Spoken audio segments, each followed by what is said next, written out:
All right, and we are live. Hello, ladies and gentlemen, and welcome to our July movie club where we watched Millennium Actress. I almost made the same mistake that you made earlier, Ryan. Millennium Falcon. We watched Millennium Falcon. No, we watched Millennium Actress, even though I feel like I picked the perfect screenshot for us to make that mistake. Sure. Um, before we get started on our discussion, I am going to take care of a little bit of housekeeping. So this is our movie club. We have this nightly. Geez. We have this monthly. We also have an album listening club that we also have monthly. We actually just had our meeting for it on Monday. You can find that on our Facebook or on our YouTube. That will be up for the time being. It was a really great discussion about Kendrick Lamar's album To Pimp a Butterfly. So definitely go and check that out. We also have a quarterly book club that is meeting this month, even though it is the 31st. So we're actually having our book club meeting tomorrow night on the 1st. We read Every Man for Himself and God Against All by Werner Herzog. And I'm looking forward to having that discussion tomorrow night. As for our next picks, we will be having those picks for movie, listening, and book club. Those will all be announced tomorrow morning. So keep an eye out for that on our Facebook page. If you're not in our Facebook group, I have put the link on the screen so that you can get on in there. We don't just have the clubs at this, it's an entire arts collective. So we have other meetings. We have a weekly kind of meeting where we discuss issues within the creative industry. We have feedback nights so that you can show your work and then have people give feedback on it. Hi, Beckett. We also have monthly meetups in like the Los Angeles area.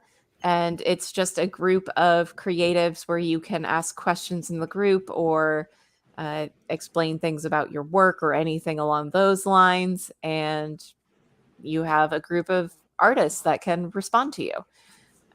We also have a Patreon, which at this time, everything that we offer is done for free. It is available and open to the public. Our Facebook group, you can just join the group. And all of our meetups and things along those lines are just open. So there aren't any perks at this time, something that we're working on. But if you'd still like to support us and support everything that we do, you can support us for as little as $2 a month. Other than that, your support will help us get to the point where we can offer perks.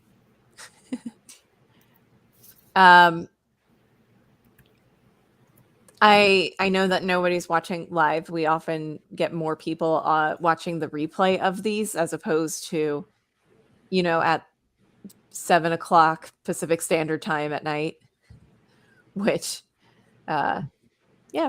is fine. We don't allow everybody onto these calls. We try to keep it as a small group just so that we can keep the discussion manageable. But we do get those comments that you leave on these videos and we can respond to them and we can have the discussion after the fact. I like talking about media, so I'm always open to talking about these picks or any of our previous picks, which you can find on our Facebook group. If you want to be on one of our discussions, if you see something that you like on there and you're like, hey, I really like this thing this month, or if you really want to check it out, let me know. And as long as there's still a seat open, we can get you onto the discussion calls. They're not at a set time. We just try to get it on a night when everybody who wants to be a part of it can be a part of it. I think that's all of my notes. So let's talk about Millennium Actress. Let's do it. Let's get into it. I always ask this at the start of all of our movie talks, but have you guys seen this movie before? I have. Yeah. Again, Satoshi Kon is just a genius, and wish he were still alive, because every all of his movies are just spectacular, like like moments of genius that yeah, we don't get a lot of. I like to. Oh, go ahead. Yeah, I don't want to like just start. I feel like if I let Ryan go, he will just fill the whole hour. I I hadn't seen this movie before, but I love anime, so Have you watched any of Satoshi Kon's other? nope. You absolutely should. My next follow up was going to be what your favorite one is, because Ryan and I have a disagreement. We have different favorites. Well, what do you mean a disagreement? You like Perfect Blue, Mhm. and I think Paprika was better. I mean, they're I- both very, very good. Yes. If you haven't watched his other movies, I would highly suggest it. He is a master storyteller. He also has an anime series called Paranoia Agent, which I haven't seen but is on my watch list. It's also very good. I do know, not this is kind of a tangent, but Paranoia Agent. So each of his movies took about 4 years to like from conception, to conceive and then produce. And so Paranoia Agent is all the short stories he thought of while he was working on other projects. So it's it's serialized, but it's each like little self-contained stories with this overarching theme of the power of rumors. But no, it's very good. Highly recommend it. Um, By the way, pardon me while I eat my dinner. It's been a long day.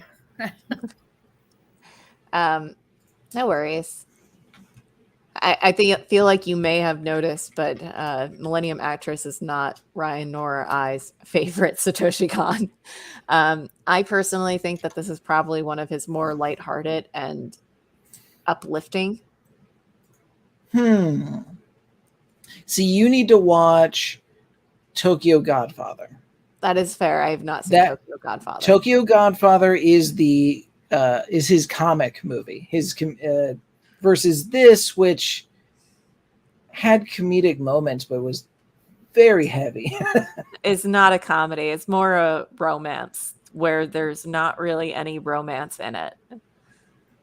To me, it feels like a love letter to this fictional actress. But I have heard of Tokyo Godfather. I've heard really good things. I haven't watched it though. It's really good. Again, it's actually, again, feels like a tangent. We're not talking about the movie that we saw, but Tokyo Godfather is a remake of a Western set in then present day Tokyo.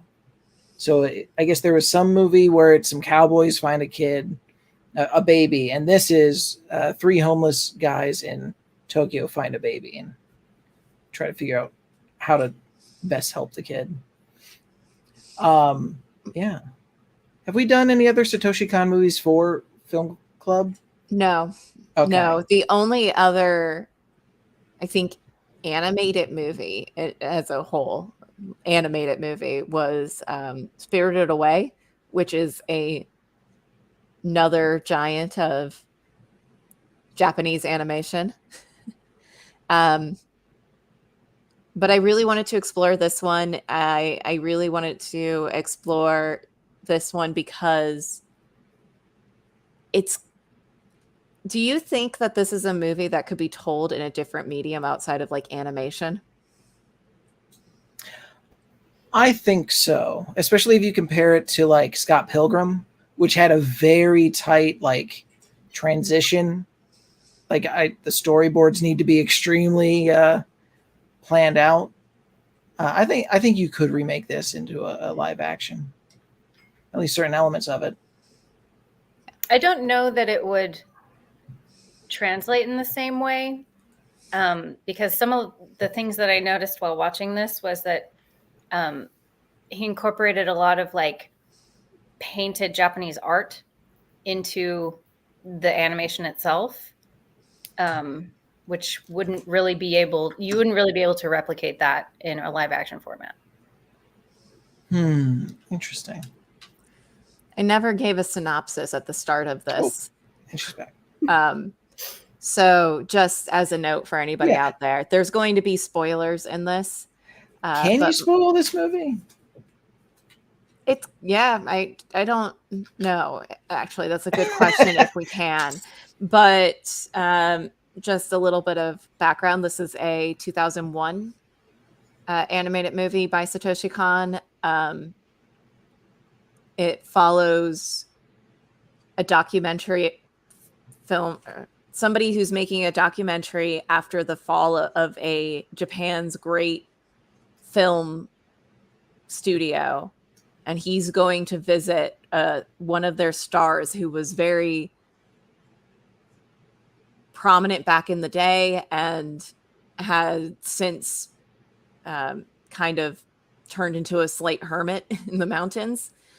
And so he's getting an interview from her during the fall of the studio. And so it's this filmmaker who is clearly a fan of the actress, and then his cameraman who has no idea what's going on. I don't think he's ever heard of this woman. Yeah. And then the actress herself. And it's told in a very non-linear way. It's the interview almost in a linear way. There are cuts between movies. The movies turn into different movies while all telling like the story about how she came into possession and then lost a key. Right. Or, well, she's trying to find a man. Yes, she's trying to find the man who gave her the key. That's right.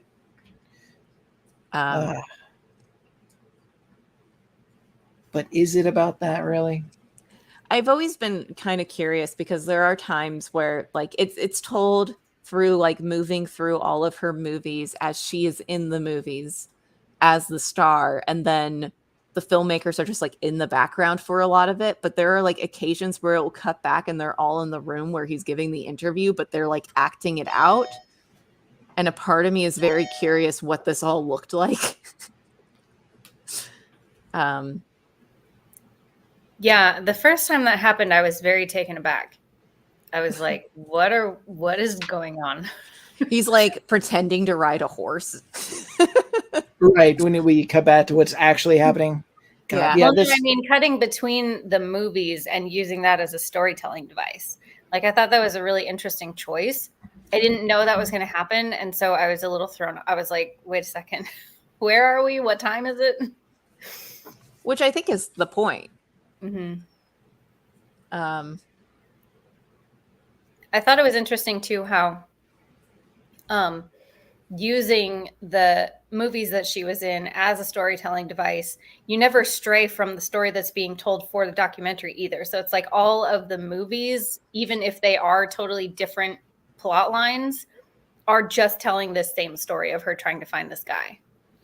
So, but we also have a bit of an unreliable narrator in that when did she meet this runaway painter, this I guess part of some, I actually don't know, this rebellious painter that she ran into, because we get it when she's a kid, and then it fades into her going on the train, which then we also get it again when she's a princess in a different movie from a different perspective, So is she misremembering what actually happened? Like, is she confusing it? Or, and I saw this on a review, is this actually from the perspective of the other two? So she's telling a story, and Superfan, the filmmaker, is trying to place her story into the stuff she knows her from. Or is it from the camera guy's point of view, who knows nothing of her personal life or the movies, and is just right? Is it a coherent storyline told through Chiyoko, the actress's point of view as she's moving through her life? Is it told from the guy who knows her from all of her movies and only knows her as a character, less so as a person, right, telling her story through the parts of it that he knows by heart? Or is it the guy that's just watching this interview and has no idea what point in the story we're in? Right. Like, This is what he's visualizing, and he's just lost. He's like, wait, why are we're in the wrong era. What's happening? and I feel like it's almost all three at the same time.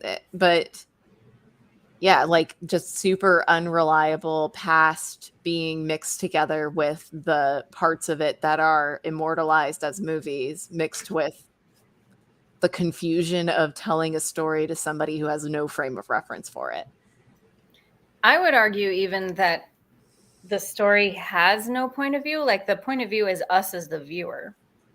It's how it felt like to me. Like it's the movies play no actual role in the story except for as a plot device. And then also Right. as like Or set context pieces, for yeah. us as a viewer to get to know her in her career having no point of reference. It's fair. There's also an interesting thing that I was thinking about as watching this, where like earthquakes are very significant. It's true. She was And I'm born not during an exactly earthquake. sure why, or the significance of the earthquakes themselves. Is it, again, going back to the weird time dissonance of just time quakes almost? Her entire life revolves around earthquakes. She was born during an earthquake. As a huge spoiler, she also dies during an earthquake towards the end of the movie, and she stopped her career because of an earthquake. Right. I feel like, at least in my viewing of the film, like it kind of plays into the title of like she is this once in a lifetime talent and presence that will never be repeated. So her impact on the medium and on the culture is as powerful as an earthquake. It has that kind of significance. Could be.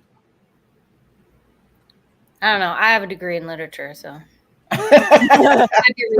I'll take your word for it. I don't have anything better. No, I'm saying I might be reading too much into it. I don't know. Oh, no, I doubt it. The beauty of especially animated films is versus a live action is every frame has to be extremely well thought about, because you're going to be looking at 24 pages per second. So you better have a really good idea how your narrative's going to go, which is kind of why I think, like, if you go back and like look at like an Akira, right? Every frame somebody had to pour their like life into. Gosh, can you imagine what the script for this must have looked like? It must have been so long. I wonder, yeah, I imagine, yeah, I don't know what came first, script or storyboards. Yeah, I imagine because of Satoshi Kon being an animator, like, I mean, he has a very specific animation style in it. I would imagine that he does a lot of his stuff through storyboards almost. I did come across this quote from Satoshi Kon himself that I think is kind of relevant here. He says, there is no single solution. That's what I want most of my work to be. I want people to see it in many different ways. So you're not reading too deeply into it. I'm reading what I'm reading out of it. You're reading what you're reading. He wants it to be ambiguous and to be open to interpretation from the viewers. Yeah, well, I think he accomplished that. I have a weird question. Did you like the movie? Yeah, I was about to ask that. Oh, sorry, I didn't mean to jump on. Because I really enjoyed the movie, but it felt empty, especially after like the second half. It felt like we hit, and maybe this was intentional again, but it felt like we hit a point and then we just kind of looped for a while until the movie kind of got to the final, I don't want to say reveal, but kind of they say the thing, right? The last line. Yeah, but I mean, her reveal of the, again, spoilers, I guess, that it wasn't the man, it was the chase that she missed. Which I think she says at the end. Yeah. Yes, it's the last line of the movie. Yeah. As she blasts off into the unknown looking for this dude in a metaphysical Yeah. sense, right? Um, it I loved the setup, the premise, the visuals were gorgeous. It just kind of, it felt like, and not to get weird and movie-y, but it felt like it was missing a B story, like something else to help keep me, like, to tie it together. And yeah, I don't know. I didn't know. Maybe you guys picked up on that as well. I'm going to be fully honest. I didn't care for the movie. Okay. Yeah, I think it was lacking just a solid plot.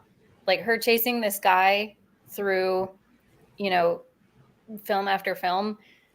It didn't hook me. It wasn't enough to keep me, engaged in the story. Mm-hmm. I liked the visuals. I loved the animation. I liked the transitions. I liked some of the interesting allegories and things like that. Like I love the metaphor of, death being blasting off into space and, him warning her before she goes, you can't come back. If you go, you can't come back. And that's Right. that's kind of part of the adventure. To that, as well as of her in the spacesuit, with all the wires hooked up to her, compared to her on the hospital bed, was also a great visual. I don't want to say cut, but yeah. It definitely feels like a movie where he had this great idea at the start and then just tried to figure out how to end it. Like there wasn't, once you get through or you start to like get your bearings on how you're moving through these movies, there's not much else to go. Like how else do you finish the story? It just has to kind of end at some point. I did find an interesting thing. So this movie was released after Perfect Blue, but before Paprika. And he specifically worked on this movie because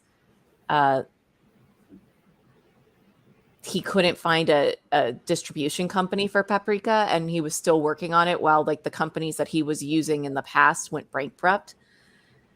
So he had to like put his plans on hold, and this was kind of done in the interim. Okay. And it kind of feels like that. Yeah, well, and I have nothing against that. I mean, art should be an expression of a story that an artist wants to tell. Like, it doesn't have to be anything bigger than that. So, yeah, I respect it. The pursuit of him. Yeah, no, yeah. What else can be said? I'm sorry. I'm like going through other things on the side. There's a lot of things about like just the theming and things that he was like. There's a lot of information on it, mostly due to the fact that it's moving through a lot of different, a lot of different parts of film history in Japan. I mean, she was in a kaiju movie. She was in multiple like historical movies that the genre for them is like only in Japan. But she had a incredibly diverse past in the movies. I mean, yeah, she starts doing historical dramas and ends up in a spacesuit. And in the middle of it is also in a kaiju movie. I was going to say, we definitely got. Yeah, she had a pretty varied career. Well, it seemed like she was at the golden, right, like the beginning of Japanese cinema in like the, I guess, 30s, 40s. Yeah. Or no, this would be 50s like and 60s, right before the war, I think, is when she kind of starts to get involved. It's when the Japanese Empire is like edging towards its ultimate downfall. It was, it was because the man that she's chasing was a dissident from the Sino-Japanese War. So Okay. So Yeah. there we go. that would be the time frame. She specifically took the job in the film so that she can go to Manchuria to look for him. So that would be the start of it. I did find that she is based off of two really famous Japanese actresses, Yeah, I Setsuko just saw that Hara, too. Yeah. who I know from Ozu films, so Late Spring and Tokyo Story. As soon as I saw her picture, I was like, I know this actress. And honestly, after like watching those movies and knowing that, like I can see the similarities and just like the way that she is styled as acting. The other one is Hideko Takamine, which I do not know. Yeah. Um, I felt like also I didn't really get a sense of her as a person.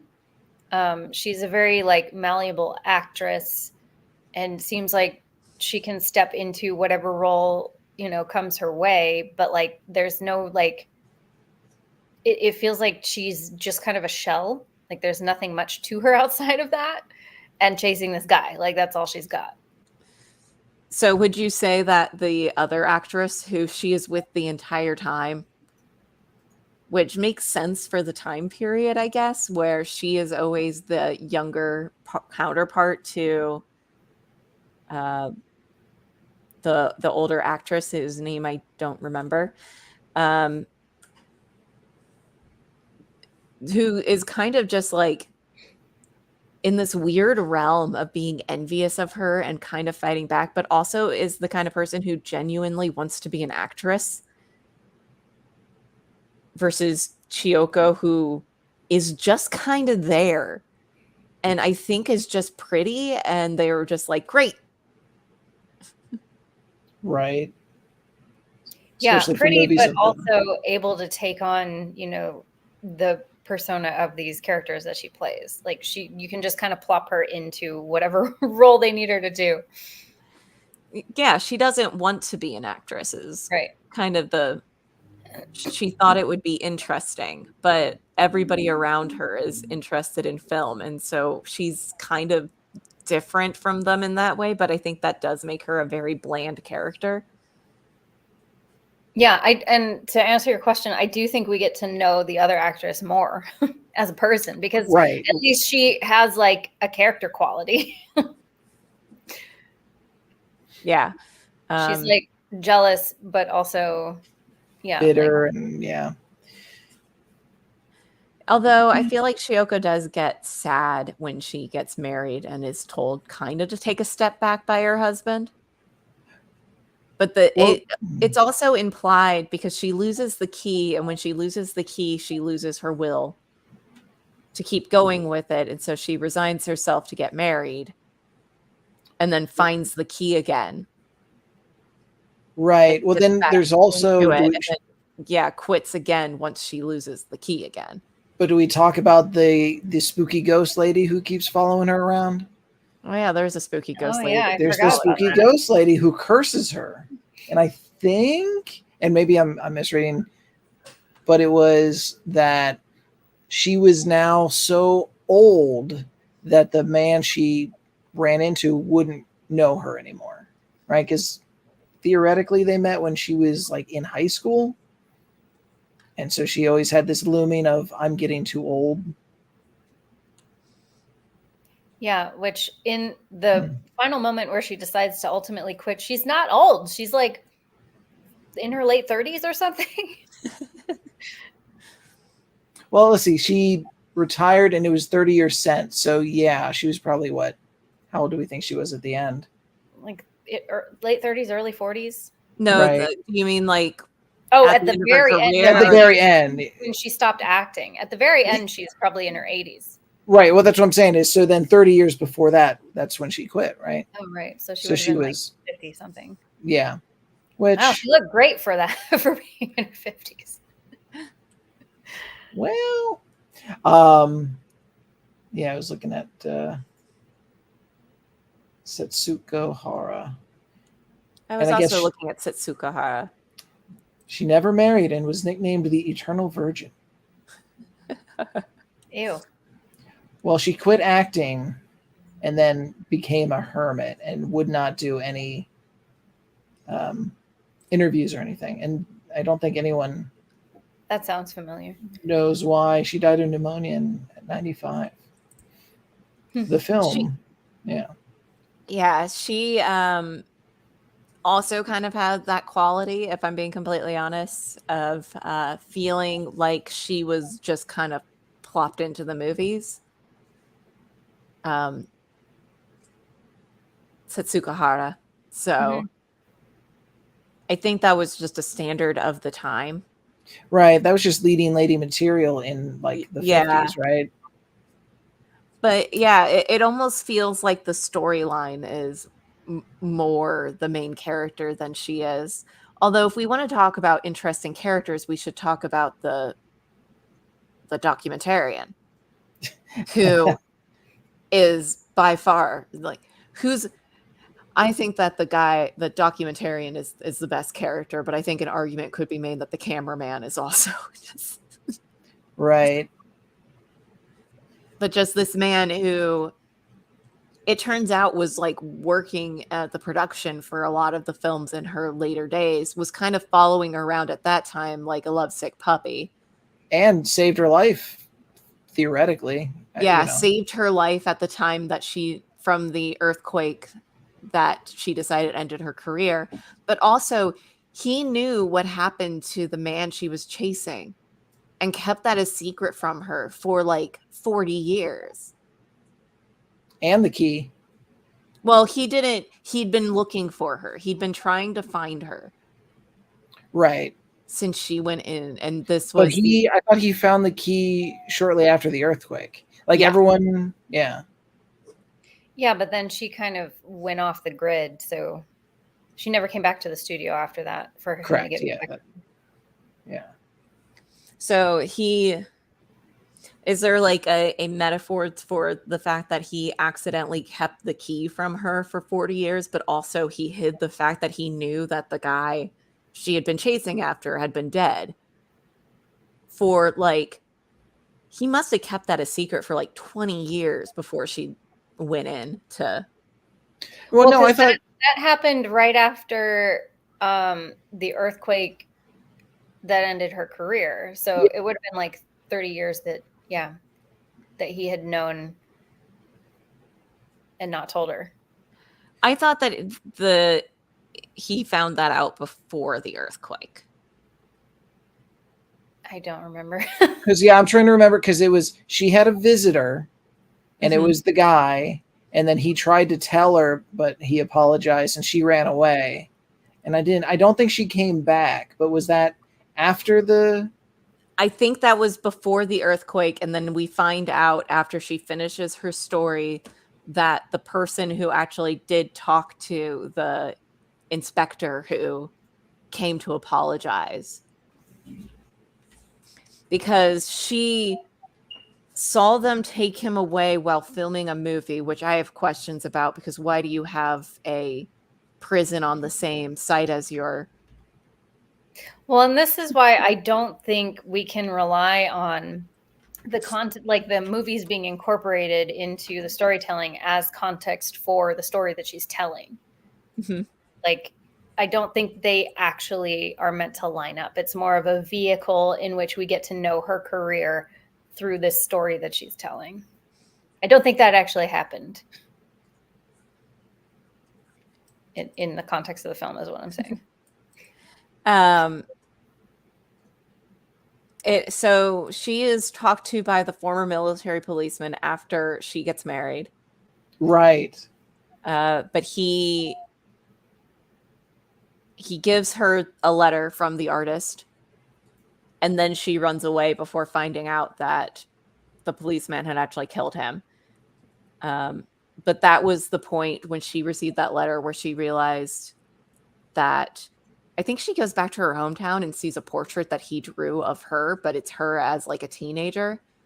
And that was the turning point of her of like, oh, he's not going to recognize me anymore.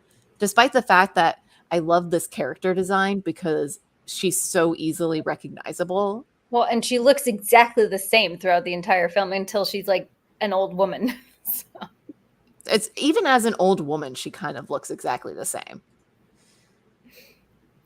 I mean, that's just good character design from That's just good an character animation. design. So I have it running in the other screen. Yeah, so the military guy shows up, and then she has that whole running through all the different movies, and then it ends with her on the moon, cut to the earthquake. So I don't know the timeline, and I don't think we're supposed to. It's so confusing. I don't know when things happened in like a linear format because it's not told, you know. I have no idea. Like, did this happen first or did the other thing? Who knows?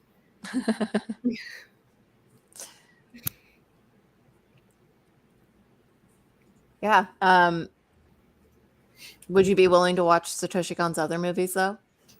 Yeah, I'm always down to watch movies. Absolutely. I was going to say, I mean, if nothing else, let's see, was it Darren Aronofsky took a couple scenes from what do you call it? Perfect Blue, and then you had Inception. Paprika. It was just Inception was literally just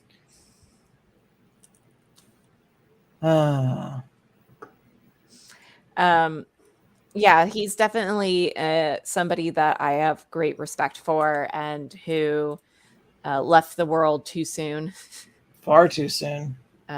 He died in 2010 at the age of 46. Wow. And I really want to watch a lot of his stuff. Sorry, I was just going to ask you guys if you have an idea of what the old hag represents, the ghost woman. Oh, I think it was old age. I think she always had that feeling that she was getting older and the man wouldn't know her anymore. I think, didn't she more or less say it? Like her face morphs into the old woman's face. She was her sitting across from the other actress and she sees her face shift into the old woman. And then I think she even says that, like, I was too old. I think that the old lady says something along the lines of, like, I hate you more than I can. And I love you more than I can stand, or something along those lines. Mm-hmm. Yeah, I couldn't really put a pin on it while I was watching the movie, but that would make sense. Like, she kind of is just she's a personification of aging and the passage of time, I suppose. Or almost like what she thinks of herself as well. Because at that point in time, she's thinking like, oh, like I said, she looks exactly the same. Like, as a teenager and as an old woman, she has great character design. Like, you know, that's the same person. But she kind of has self-doubt in herself. And really the only thing that keeps her going, according to her, is just the search for this man. So I don't know if she really knows where she stands as a person. And then as soon as she decided to abandon her search for him, she just kind of becomes a hermit. Right. Well, I think she lost the key, married the director. Right. And so, which again, we find out was all a ploy anyway. But yeah, so I think it was more symbolic. She gave up the search. She settled, right? Like, this is probably what's best. And then at some point she found the key and realized, I don't even like this guy. And right. So maybe like her insecurity of, you know, knowing that she's never going to meet this rebel guy again and being so stuck on him that, you know, because the old woman curses her to never find love or to always be like chasing after love or something. So. Right. Yeah. I thought it was an interesting addition and not entirely necessary to the plot. I wish there was just like, and I know that, again, stupid American audience, I just kind of wish there was a nice bow that tied it together. So there's an interesting note that I found here about Setsukahara. where she quit acting specifically after Ozu died. So she only ever saw acting as like a career choice. And then once the director that she worked for died, she ended her career. Right. Instead of looking for other things. But in parallel to this, the realization, like the death of her love signified the death of her career, because that was all that was keeping her going. And I think the old woman is just how she saw herself a little bit. It is an interesting thing that I feel like I just went over my head. I'm sure it has some meaning. I don't know if it's a reference back to a different movie, which it very well could be. I'm certain there are a lot of references culturally and historically that I just didn't pick up on. I'm sure. Yeah, I wonder if having a deeper knowledge of like Japanese cinema, you would have a better appreciation for this movie. Yeah, absolutely. Which I have not. I've literally never seen like any live action Japanese film. I have a few on the list. I really thought that it was time that we did another animated movie, and the choices that I initially had for Satoshi Kon weren't readily available, but Millennium Actress was, and that's why I went with this one. Also, I had never seen it before watching it for Club. So it's on YouTube. If you really want to, you can watch it with ads. Yeah, Millennium Actress is like on everything. For some reason, his other movies aren't. So I don't know what it is about Millennium Actress where they were like, yeah, this one's fine. It might have to do with the distribution problems that I was talking about earlier. But you can also watch Paprika with ads on YouTube. Sorry. I'm a big fan of Ozu.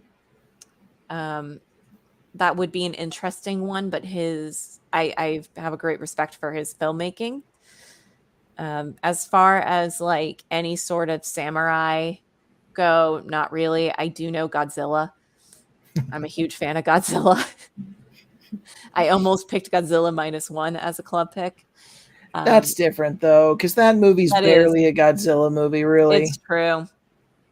It is really good though, and I would highly recommend it.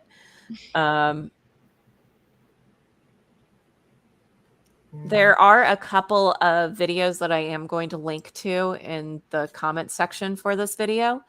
I like Every Frame's a Painting is a YouTube channel that does really good film analysis, and they have a video on Satoshi Kon. And there's a few others. They're not Millennium Actress based. They're just Satoshi Kon based. But I absolutely think that it is worth exploring his catalog. And maybe if you watch this movie and you really like one of the ideas behind the films that she was in, I think I also don't really know a lot about Japanese film history. On that note, anybody have any final thoughts or?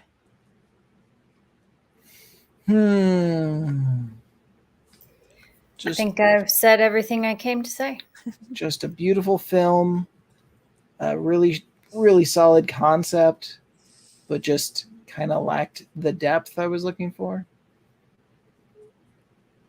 But still worth a watch. I think I put it 7 out of 10 if I had to give it a ranking. Like it's not his best, but it's still extremely entertaining. And if nothing else, just from the visuals. Yeah. It's also pretty short. Yes, that is true. It's 87 minutes. Yeah, it's slightly less than an hour and a half, which is very common for animated films, especially animated films from this time frame. So we need to go back. I don't know. Shorter films. It felt long when I was watching it. So maybe that's because I was just not really engaged by it. It's that halfway point where you're just like, okay. And then she just Yeah, kind of. I did appreciate the animation. It was very beautiful. All right. On that note, then I think I will end the stream for the night. So thank you all for joining me. And I'll talk to you later. Let's go watch Paranoia Agent. What do you think?